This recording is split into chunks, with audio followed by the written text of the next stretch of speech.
What's up, guys? Welcome back to Team Storm Circus live video. Today we're going over my first place Memento Canine deck profile. I ended up playing this deck at locals today, or I guess Saturday at this time.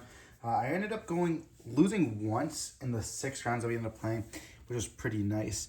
The deck's really cool. I am liking it a lot. I did end up losing because I ended up getting hit with Megalith, Mitsurugi, and they ended up chaosing, maxing me. I couldn't really play.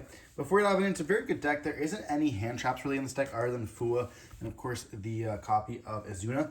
In the main deck, we are playing I think 44 or 45 cards. I'll kind of explain it when we're going through.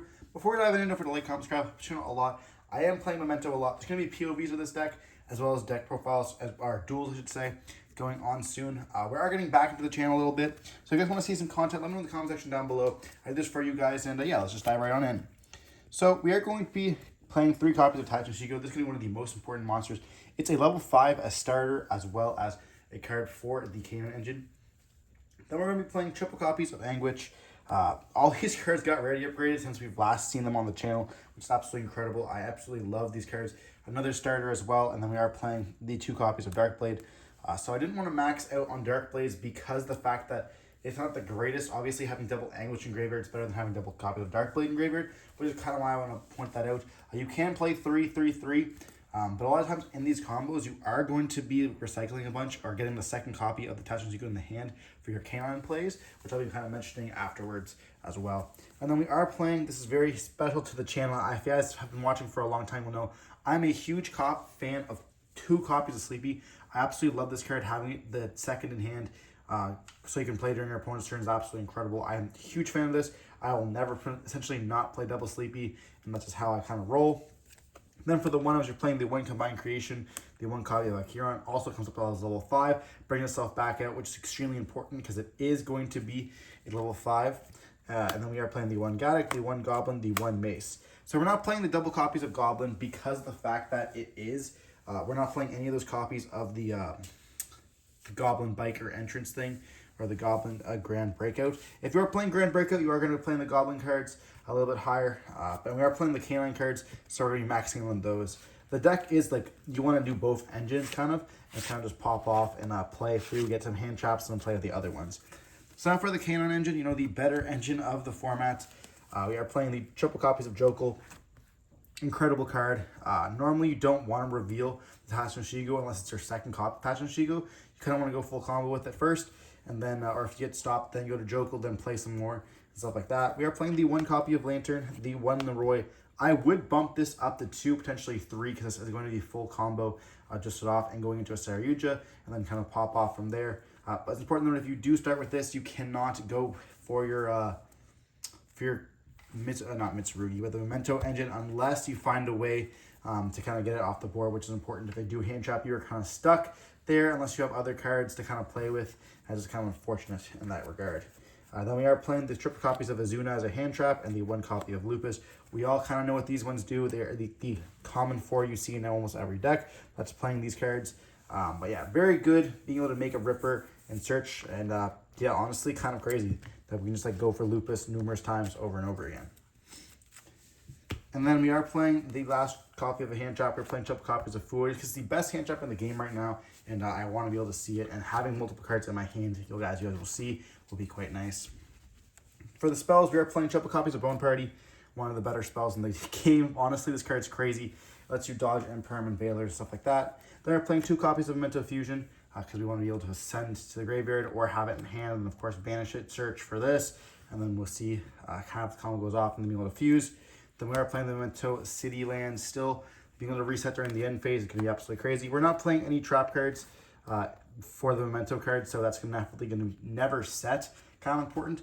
If this format does get a little bit slower, you can see maybe the pop 2 coming back. But right now, this is kind of all we kind of need. We want consistency, and being able to bring back a level 5 can now be important as well, because again, we are playing the Canine cards. Then we are playing the double copies of Case and the triple copies of X-Force. I did play 3 Case at one point. I didn't really love it, so I ended up cutting it down to 2, and I've been liking it quite a lot. You do side this out quite a bit, and then you do side this out a lot going second as well. Sometimes you're going to be siding all 3 of these out going second, and you will like decide during which matches up which one you want to keep in. So like a lot of times I'll side out just the Case, the first card side out, and then if it's playing like a slow game, I'll take the release, or I'll keep the release in, I'll take the Memento City Land. This card can be really good if you're trying to like dodge like stuff for Draco Tail. It'll pop one of their spells and traps, or like kind of just force out the canine stuff and then go canine pop can be really good. Especially because like people don't realize that werewolf is actually an insane card if your Ripper does get negated, or your Jack gets negated as well, or just Jack pop a card, go up into this, pop another card, and then kind of let's deal with a bunch of stuff. But quite nice. People like siding that out quite a bit, but in this I think it's definitely not worth it. Then we are playing the board breakers. Playing triple copies of Super Polymerization, triple copies of Forbidden Droplets. Now this is why you're going to be seeing Fool going to be really nice, because you want to be able to see multiple copies of like of these cards, or not multiple copies, but both the copies, and then other canine cards and the Memento cards as well. Having discarded them or put them in the graveyard is not going to really hurt you that much, because you're going to have a bunch of bricks. You know, you have Lantern in the deck, you have like a Huron, you have copies of you know, the big guy here. Like, you don't want to have a whole bunch of these cards in your hand. Having them in the graveyard can be quite nice. And just popping off it that way, you're discarding that extra spell, extra monster is never going to really hurt. And just having names in the graveyard and can be quite nice. Super Poly actually did destroy a couple of boards today, which is quite nice. And then Droplets let me Fua when I got hit with a hand trap when my hand was not very great, when I had 2 Fuas. You guys will see those duels in the upcoming weeks. Very cool interaction with these cards. I think that they're definitely recommended. If you're playing a small, I guess you're playing a high engine count, if you only have like 3 slots that are revolts or not engine, this is most likely what you'll be playing if you have the extra deck space, of course. But yeah, quite nice to be honest to be playing these 9 cards. I think that they're probably the best non-engine that you can play right now, other than like having maximum hand traps. But having like 1 hand trap is not really going to stop any of the decks. So I want to have like good cards that can stop numerous cards or numerous decks right now in the format, like not just throwing an Ash Blossom at any willy-nilly. Then for the last 3 cards, we're playing a Prosperity, a copy of Talents, and of course the Call of the Grave. The Prosperity honestly could be cut. I definitely did not see this once. I wanted it for the versatility of like being able to search for another card. Like having the fact that if I have that in my hand and my 5 cards, it's like really looking at 7 cards kind of. But it definitely could be cut. Didn't really come up. Talents is also really nice for able to draw 2 cards. And then Call of the Grave obviously is crazy. I drew this against in the top cut match against Draco Tail. And then I ended up like having a good board, but they had the copy of Phimina. I called by the grade the Phimina, and that just won me the game there on the spot. So definitely quite nice. I think that, you know, these 2 cards are absolutely crazy, and I would cut the Prosperity probably for the 2nd copy of Naroi. Then for the extra deck, I will say it's going to be a change in progress. I'll mention the cards are absolutely mandatory. The double copies of the Creation King, the 1 Twin Dragon, the Ripper, the Jack, and the Werewolf. Pretty self-explanatory. Memento Necessary Engine, and then the Canine Necessary Engine. Then we're also playing the copy of SP and then Saryuja. These are going to be like your canine card kind of going to, and then just having a good end board piece for going first, stuff like that. Being able to dodge, you know, Nibiru on some of the stuff. Now you're going to be normally making a crazy end board with this anyways, as you can see with the old Feast with combos. Sorry, I will apologize for the glare. The Feast with combos are kind of no longer there, so having like this instead can be quite nice. Honestly, a little bit better even. Now, we did lose Moon, so we did lose access to kind of just going into the Feast and stuff in Memento, but still just going to be very good with this, you know, being able to negate. Ripper, honestly, just an insane card. Then we are playing a couple level rank 5s. We're playing Valon and Durandal. These 2 cards are pretty nice. I will say this came up. There was one duel where I was playing against Crystron Canine. I ended up misplaying and using both my Canine cards with my spell set. When I was supposed to go into this, and I like linked away for Saryuja. It was not the greatest. I was trying to see their hand turn 0 in game 1, and then game 2 or 3, I just actually like misplayed a bunch. I still got there in the end, but it definitely could have been done smoother. So this definitely is a nice addition. And then not being able to play on their Droll obviously is funny. You know, you go into Droll, you do this, or you have Droll in hand. They add a card, they search a card, whatever. You're under Fua, you do this, Droll them, and they have no cards. Quite nice, pretty cheesy win. And again, like Prosperity could banish it if you're not playing the Droll in the main deck, which we're not.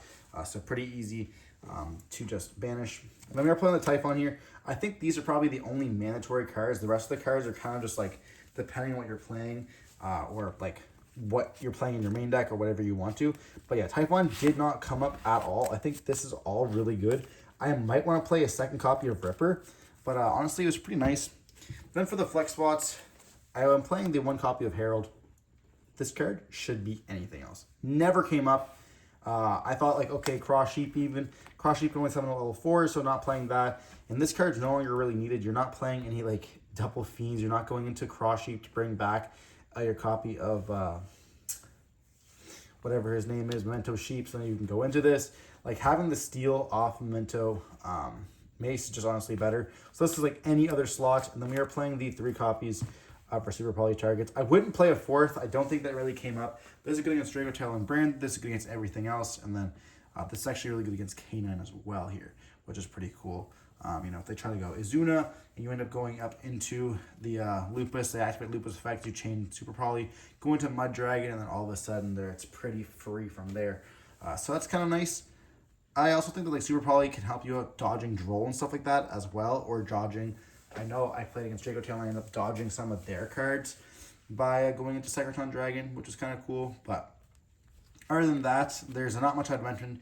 This could be really anything else. I haven't decided what I want to play instead, but definitely the next time you'll see it on the channel, it definitely will be replaced. Then for the side deck, ultimately this is up to you guys, depending on what your local scene is looking like. I'm playing against, and I'll kind of explain it, Tree Drill and Lockbird. You're not playing it in the main deck, so you have to play it in the side deck. This is a very good card for going second. Then I am playing a numerous amount of hand traps. I'm playing Ash Blossom and then Ghost Spell. This is for the Dragotel matchup. You might be like, what is going on? Why are you siding these out? Going second, you need to have those cards that are just way better than like having multiple copies of Case. Droplets, for example, against the Dragotel deck is not going to be that good.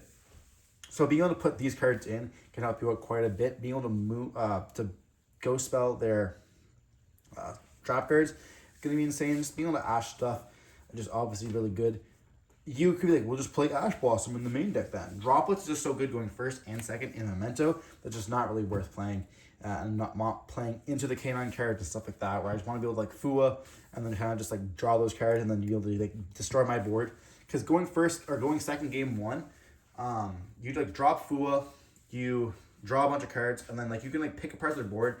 Droplets that you kind of beat their board because you have like a Kieran lets you attack directly, stuff like that. You actually like really navigate the like these end boards really well with Droplets. While Ash Blossom doesn't really kind of provide you the same exact thing, which is kind of nice. And like Memento is a really high rewarding ceiling deck. Like if you are playing like and you know what your opponent does, you can actually like stop the interruptions and actually like play through the boards quite nicely, which is kind of cool. One of my favorite decks for that reason, exactly, to be honest. Then we are playing those Dark Balloon boards if we want to break the board and just like kind of like OTK. Or not OTK in this case, but like destroy them. They tried setting up a huge board against us. They want to win, like we see like against decks like this, or against like decks like Crystal and K9. And it like sets up an OTK that wants to win. You just drop Dark Balloon or more, pick apart their board, and kind of like they have literally nothing in hand left to kind of go for gas. Then you can just like sit on like a Mace Steel, normally can win you the game, which is quite nice. And then we are playing the 1 copy of Feather Duster and then 2 copies of Lightning Storm. For the same reason that, you know, you want to pop the cards in the back row and kind of solve it for a day. A lot of this hate is for Draco Tail, and locals is very full of Draco Tail as well as RB. So it is kind of relevant. And yeah, I really built this deck against like Mitsurugi and like stuff like that. And Draco Tail as well, which is why you see a bunch of the cards on the side. And I just definitely didn't think I wanted to play like 1 Ash Blossom in the main deck to kind of pair it off. So that really is it for the deck profile. It did me quite well today at locals. If you suggest any changes, let me know in the comment section down below. I'll definitely take a look at it and playtest it. Stay safe and have a great day.